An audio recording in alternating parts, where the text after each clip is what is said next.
தங்கலான் திரைப்படத்தின் கதை உருவானது எப்படி அப்படிங்கிறத நம்ம பார்க்குறதுக்கு முன்னாடி நம்ம சேனலுக்கு ஆல்ரெடி வந்த நண்பர்களாக இருக்கட்டும், இப்போ புதுசாக என்னையும் நம்பி ஓப்பன் பண்ணி இந்த வீடியோவை பார்த்துட்டு இருக்க நண்பர்களாக இருக்கட்டும், உங்கள் எல்லாத்துக்கும் ஒரு முதல் வணக்கம்.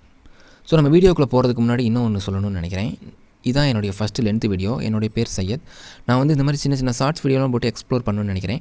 பட் தங்கலான் திரைப்படம் உருவான கதை எப்படி அப்படிங்கிற இந்த ஒரு தலைப்பு எடுத்துருக்கும் போது இந்த ஹெட்டிங் பார்த்திங்கன்னா நம்ம ஒரு நிமிஷத்தில் சொல்லி முடியவே முடியாது. ஸோ அதனால தான் நான் கொஞ்சம் எக்ஸ்ப்ளோர் பண்ணணும்னு நினைக்கிறேன். ரொம்ப நேரம்லாம் கிடையாது, ஒரு அதிகபட்சம் எனக்கு 3 மினிட்ஸில் எக்ஸ்ப்ளோர் பண்ணிடுவேன்னு நினைக்கிறேன். ஸோ அவ்வளோதான் இருக்குது இன்ஃபர்மேஷனு. ஸோ இந்த வீடியோக்குள்ளே போகிறதுக்கு முன்னாடி இன்னொன்று சொல்லணும்னு நினச்சேன். நீங்கள் ஜஸ்ட் ஒரு லைக் பண்ணிட்டு சப்ஸ்கிரைப் பண்ணிட்டு உங்களுடைய ஒப்பீனியன் ஏதாவது ஒன்று இருந்துச்சுன்னா கமெண்ட் பண்ணுங்கள். நான் பெஸ்ட்டு கமெண்ட்டுக்கு அட்லீஸ்ட் இந்த வீடியோ ஒரு 1 lakh வியூஸ் போச்சுன்னா கூட நான் ஒரு ஏர்பட்ஸ் வாங்கி வச்சுருக்கேன். ஸோ அந்த ஏர்பட்ஸை உங்களை யாருக்காவது ஒருத்தவங்களுக்கு கிஃப்ட் பண்ணணும்னு நினைக்கிறேன். ஸோ மறக்காமல் லைக் பண்ணிட்டு சப்ஸ்கிரைப் பண்ணிட்டு கமெண்ட் பண்ணிடுங்க மக்களே. ஸோ வாங்க இப்போ வீடியோக்குள்ளே போகலாம். தங்கலான் திரைப்படத்தின் கதை உருவானது எப்படி? அதாவது தங்கலான் திரைப்படம் கோலாருடைய தங்க வயலை பின்னணியாக கொண்டே உருவாக்கியிருக்காங்க. குறிப்பாக சுரங்கம் தோண்டுவதற்கு குடியாத்தம் பகுதியிலிருந்து பட்டியலினத்தைச் சேர்ந்தவர்கள் இங்கே அதிகமாக சுரங்கத்தை கண்டுபிடிச்சாங்க அப்படின்னு சொல்கிறாங்க. ஸோ அது வரலாற்றிலே இந்த சம்பவங்கள் இருந்திருக்கு. ஸோ அதனை ஒரு தொன்மத்துடன் இணைத்து தான் இந்த தங்கலான்கிற ஒரு படம் உருவாக்கியிருக்கு. ஸோ தங்கத்துக்கு லத்தீன் மொழியில் ஆரம் என்ற ஒரு சொல் இங்கே வழங்கப்பட்டிருந்தது. இதை அடிப்படையாக வச்சு தான் இந்த படம் பார்த்தவங்களுக்கு புரிஞ்சிருக்கும். அதில் அந்த 2 கடவுள்களை காமிச்சிக்கிட்டே இருப்பாங்க. அவங்களுக்கு பார்த்திங்கன்னா ஆரன் ஆரத்தி என்ற 2 கடவுள்களை இந்த படத்தில் காண்பிச்சுக்கிட்டே இருப்பாங்க. ஸோ இந்த படம் பார்த்திங்கன்னா உங்களுக்கு புரியும். ஸோ இந்த படத்தின் கதையிலும் வசனத்திலையும் பணியாற்ற அழகிய பெரியவன் அப்படிங்கிறவர் அதை சொல்லியிருக்காரு.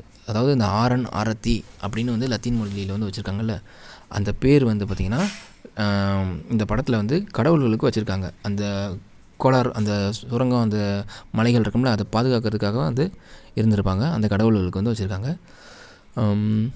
அடுத்து பார்த்திங்கன்னா அதாவது அந்த அழகிய பெரியவன் அடுத்து நம்மக்கிட்ட என்ன இன்ஃபர்மேஷன் கொடுக்குறாருன்னு பார்த்திங்கன்னா, நான் இந்த படத்தில் இணைவதுக்கு முன்பாகவே ரஞ்சித்தும் தமிழ் பிரபாவும் இந்த கதையை உருவாக்கி வச்சுருந்தாங்க.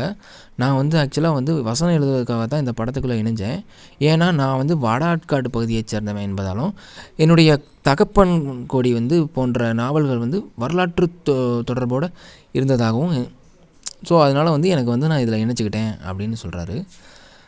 திரைக்கதையை பொறுத்தவரை பார்த்திங்கன்னா தொழிலாளர்கள் கிராமத்திலிருந்து வெளியேறும் பகுதி, அப்புறம் பார்த்திங்கன்னா பௌத்தம் சார்ந்த பகுதி, தங்க வயல் தொழிலாளர்கள் எப்படி ஒடுக்கப்பட்டார்கள் போன்ற பகுதிகளில் நான் பணியாற்றினேன் அப்படின்னு சொல்லி அழகிய பெரியன் இன்ஃபர்மேஷன் கொடுத்துருக்காரு.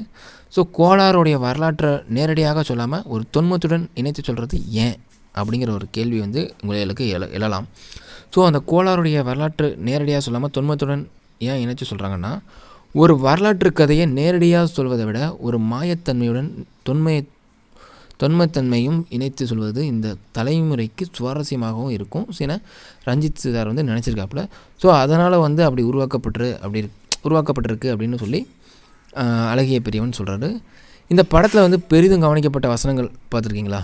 அதாவது அந்த குடியாத்தம் பகுதியில் என்னுடைய உறவினர்கள், என்னுடைய அத்தைகள், பாட்டிகள் பேசிய மொழி தான் இந்த படத்தில் பயன்படுத்தப்பட்டிருக்கு அப்படின்னு சொல்கிறாங்க.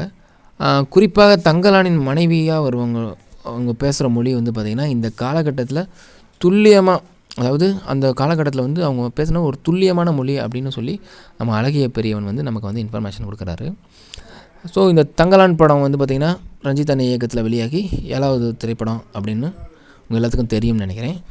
ஸோ இந்த இன்ஃபர்மேஷன் உங்களுக்கு பிடிச்சிருந்தா எப்படி இருக்குன்னு மறக்காமல் சொல்லுங்கள்.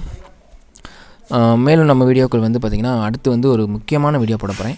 அது என்னென்னு பார்த்திங்கன்னா கோலார் தங்க வயல் எப்படி யாரால் கண்டுபிடிக்கப்பட்டது, அதோடைய உண்மை வரலாறு என்ன அப்படிங்கிறத தான் போட போகிறேன். ஸோ அந்த வீடியோ மறக்காமல் பாருங்கள். அது நல்லா சூப்பராக ஒரு செம்ம த்ரில்லிங்காக இருக்கும். சரி, ஓகே, இதோட நான் என்னோடய வீடியோ வின் பண்ணிக்கிறேன். மறக்காமல் லைக் பண்ணிட்டு சப்ஸ்கிரைப் பண்ணிட்டு உங்களோட ஒப்பீனியன் கமெண்ட் பண்ணுங்கள்.